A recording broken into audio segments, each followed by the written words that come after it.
Assalamualaikum warahmatullahi wabarakatuh. Dengan adanya pembuatan video ini, di sini saya akan menjelaskan tentang tujuan dan hasil pembelajaran dari kelompok 14. Dengan saya sendiri, Karin Salsyabila Kustiawan, dengan NIM 2405 43 60 8179 dan teman kelompok saya yaitu Faridsa Khairunisa. Oke, jadi di sini kita akan lanjut ke pendahuluan. Hai, ketemu lagi sama aku. Di sini aku akan menjelaskan tentang pendahuluan. Ini emang ada teksnya, jadi kalian boleh baca juga, atau kalau kalian mau dengerin lebih rinci, boleh dengerin aku ngomong. Oke? Pada dasarnya, pembelajaran itu bukan cuma soal menyampaikan materi ke siswa, tetapi juga proses belajar yang bertujuan untuk membentuk sikap, kebiasaan baik, dan keterampilan yang berguna bagi mereka. Keberhasilan suatu pembelajaran bisa dilihat dari hasil belajar yang dicapai siswa setelah mengikuti proses tersebut. Dari hasil itulah kita bisa tahu apakah tujuan yang sudah direncanakan guru benar-benar tercapai ataukah belum. Selain itu, hasil pembelajaran juga jadi dasar untuk melakukan evaluasi. Dengan melihat apa yang sudah berhasil dan apa yang belum, guru bisa memperbaiki strategi mengajar dan meningkatkan kualitas pembelajaran ke depannya. Hai, kita ketemu lagi di definisi tujuan pembelajaran. Di sini aku akan menjelaskan beberapa definisi tujuan pembelajaran. Kalian boleh dengerin dan baca. Kalau baca adalah secara singkat, sedangkan penjelasan aku kalian boleh dengerin dengan penjelasan yang lumayan panjang. Yang pertama yaitu ada Benjamin Bloom pada tahun 1956. Bloom menegaskan bahwa tujuan pembelajaran harus dirumuskan dalam bentuk kemampuan atau perilaku yang bisa diamati pada siswa. Ia membagi menjadi 3 ranah, yaitu kognitif atau kemampuan berpikir, memahami dan menganalisis. Yang kedua ada efektif, sikap, nilai, minat, dan respon emosional.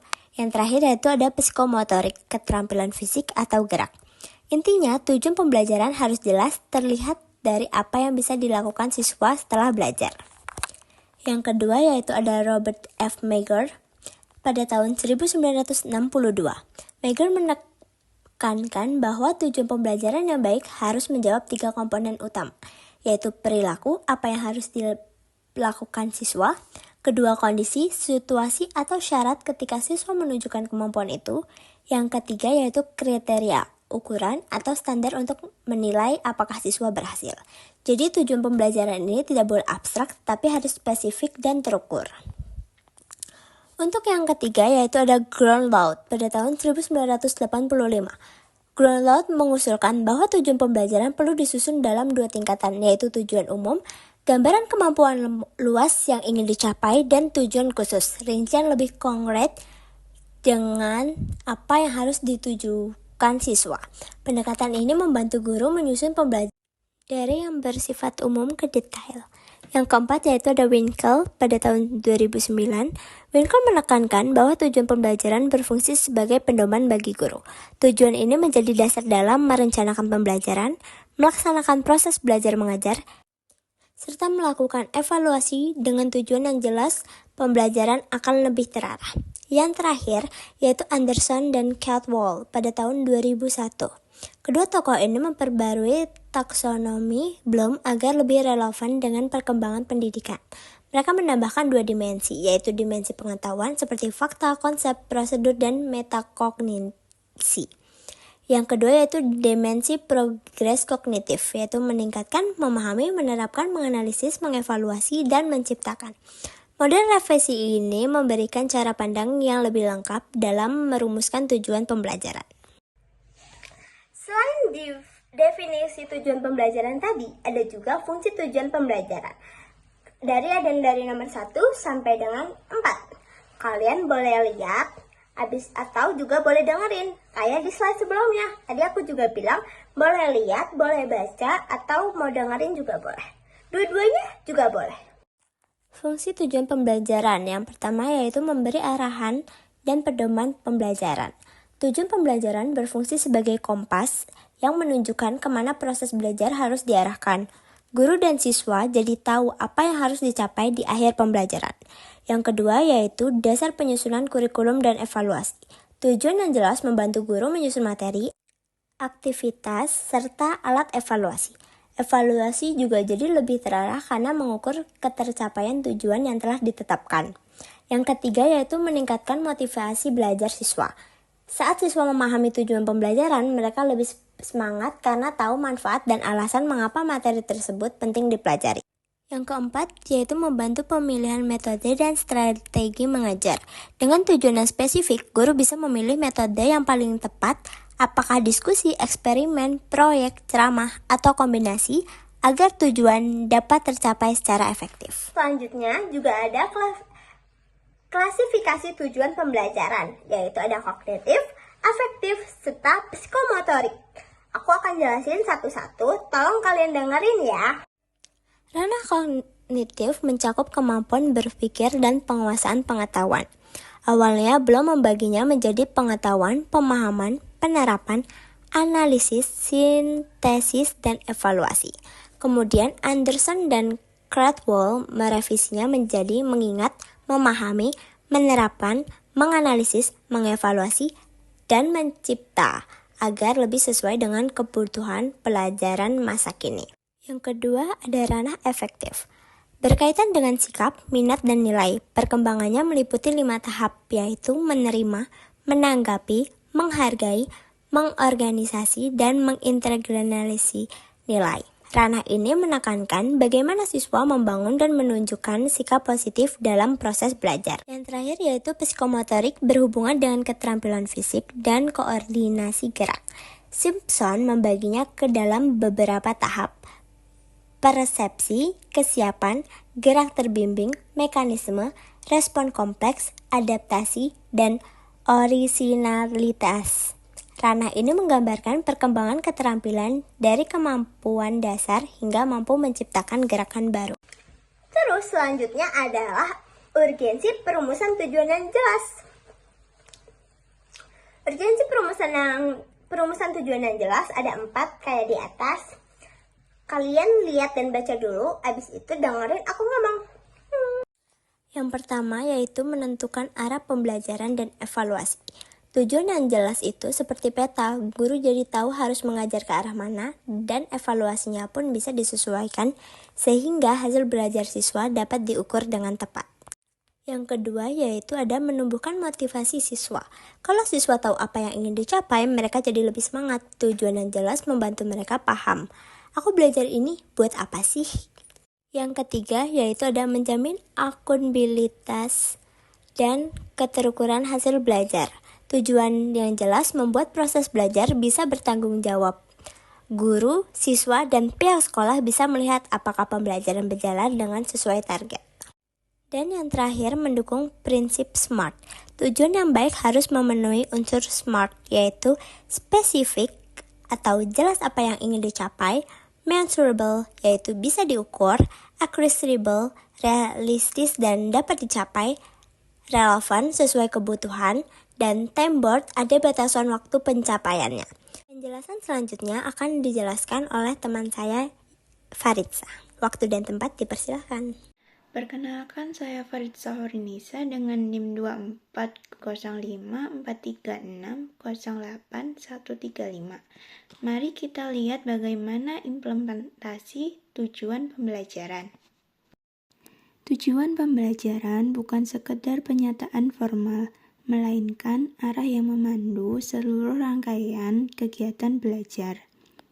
Tujuan ini dirumuskan berdasarkan kurikulum, sehingga apa yang diajarkan guru selalu relevan dengan capaian yang ditetapkan secara nasional. Tujuan pembelajaran juga menentukan metode dan pendekatan yang dipilih. Misalnya, jika kompetensi yang ingin dicapai menentukan kemampuan analisis, guru perlu memilih strategi seperti diskusi, problem-based learning, atau studi kasus. Sementara untuk keterampilan prosedural, praktik langsung, atau demonstrasi lebih tepat. Dalam penyusunan RPP atau modul ajar, tujuan pembelajaran menjadi inti dari semua komponen, materi, kegiatan, penilaian, dan media pembelajaran. Dengan begitu, Seluruh proses pembelajaran bergerak sesuai arah yang sama. Tujuan dapat disesuaikan dengan karakteristik mata pelajaran dan kondisi siswa, sehingga tetap relevan dan fleksibel. Setelah melihat bagaimana tujuan diterapkan, di bagian ini kita membahas hasil belajar yang menggambarkan perkembangan-perkembangan siswa. Hasil pembelajaran menggambarkan perubahan yang terjadi pada diri siswa setelah mengikuti proses belajar. Perubahan ini meliputi 3 aspek utama, yaitu pengetahuan, sikap, dan keterampilan. Dari sisi pengetahuan, hasil pembelajaran terlihat pada kemampuan siswa yang memahami, menjelaskan, atau menerapkan konsep. Dari sikap, terlihat melalui kebiasaan belajar, tanggung jawab, kerjasama, serta cara mereka merespon aktivitas di kelas. Dari sisi keterampilan, hasil tampak pada kemampuan melakukan prosedur, membuat karya, menyelesaikan tugas praktik, atau menampilkan performa tertentu. Hasil belajar tidak sebatas nilai angka, tetapi mencerminkan perkembangan siswa secara utuh. Karena itu, penilaian perlu dilakukan melalui observasi, tugas, praktik, portofolio, dan instrumen lainnya yang mampu menggambarkan kemampuan secara komprehensif. Sekarang, untuk memastikan tujuan dan hasil belajar bisa diukur dengan jelas, kita perlu melihat indikator pencapaian kompetensi. IPK adalah penjabaran dari kompetensi dasar atau capaian pembelajaran. IPK dibuat untuk memberikan tanda terukur bahwa siswa telah mencapai tujuan pembelajaran. IPK harus disusun dengan karakteristik yang spesifik, terukur, dan dapat diamati. Contoh IPK yang konkret yaitu yang pertama, siswa mampu menjelaskan langkah-langkah percobaan secara runtun. Yang kedua, siswa mampu menyajikan hasil diskusi dalam bentuk presentasi. IPK memiliki beberapa fungsi penting. Yang pertama, sebagai pedoman guru dalam memilih aktivitas pembelajaran.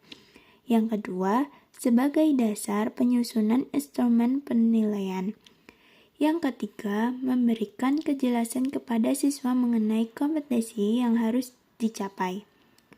Yang keempat, memudahkan orang tua memahami perkembangan anak. Dengan adanya IPK, proses belajar menjadi lebih terarah dan guru dapat mengukur keberhasilan pembelajaran secara objektif. Untuk memastikan seluruh komponen tadi berjalan dengan optimal, mari kita lihat strategi yang dapat kita gunakan untuk meningkatkan hasil belajar siswa. Untuk meningkatkan hasil belajar siswa, diperlukan strategi yang tepat dan konsisten. Beberapa strategi yang dapat diterapkan antara lain, yang pertama, pembelajaran aktif. Siswa dilibatkan secara langsung dalam proses belajar. Aktivitas seperti diskusi, eksperimen, simulasi, project-based learning, atau role play dapat membantu siswa memahami materi lebih mendalam. Yang kedua, diferensiasi pembelajaran. Karakter siswa seperti kemampuan, minat, dan gaya belajar tidak selalu sama. Diferensiasi memungkinkan guru menyesuaikan materi, proses, dan produk tugas sehingga setiap siswa memperoleh pengalaman belajar yang sesuai kebutuhan. Yang ketiga, pemanfaatan teknologi. Teknologi dapat meningkatkan efektivitas pembelajaran seperti video, animasi, kode digital, atau aplikasi simulasi yang dapat membantu siswa memahami konsep yang sulit atau abstrak secara lebih konkret. Yang keempat, umpan balik berkualitas. Umpan balik membantu siswa mengetahui apa yang sudah baik dan apa yang harus diperbaiki. Umpan balik yang jelas, spesifik, dan konstruktif jauh lebih bermanfaat dibanding sekedar memberikan nilai. Yang kelima, meningkatkan motivasi siswa. Motivasi dapat dibangun melalui variasi metode pengajaran, penghargaan atas usaha, pengaitan materi dengan kehidupan sehari-hari, atau pendekatan yang membuat pembelajaran lebih menyenangkan. Yang keenam, manajemen waktu dan disiplin belajar. Kegiatan pembelajaran yang teratur membantu siswa belajar secara sistematis. Disiplin dan rutinitas membantu siswa lebih fokus sehingga hasil belajar meningkat. Yang ketujuh, kolaborasi guru, orang tua, dan sekolah. Hasil belajar akan lebih optimal jika seluruh pihak memberikan dukungan. Komunikasi yang baik antara guru dan orang tua membantu memantau perkembangan siswa secara terus-menerus. Yang kedelapan, refleksi pembelajaran. Guru perlu mengevaluasi efektivitas metode yang digunakan, dan siswa perlu mengevaluasi tingkat pemahamannya. Refleksi rutin membantu menemukan apa yang perlu diperbaiki untuk pertemuan berikutnya. Nah, kita sudah melalui semua komponen penting. Sekarang, mari kita simpulkan pembahasan ini agar kita dapat gambaran yang lebih ringkas dan terarah. Tujuan pembelajaran menjadi pedoman utama dalam merancang, melaksanakan, dan mengevaluasi proses belajar. Tujuan yang jelas dan terukur membantu guru memilih metode, strategi, dan alat penilaian yang tepat. Hasil pembelajaran menunjukkan sejauh mana tujuan tersebut tercapai, meliputi perubahan pada aspek pengetahuan, sikap, dan keterampilan. IPK digunakan sebagai acuan untuk menilai ketercapaian kompetensi secara lebih spesifik. Peningkatan hasil belajar dapat dicapai melalui pembelajaran aktif, diferensiasi, penggunaan teknologi, umpan balik yang efektif, serta kerjasama antara guru, sekolah, dan orang tua. Dengan perumusan tujuan yang baik dan strategi pembelajaran yang tepat, kualitas proses dan hasil belajar akan meningkat. Terima kasih kepada Ibu Nunung yang telah membantu kami dalam proses pembuatan video, dan juga terima kasih kepada teman-teman yang telah menonton video kami.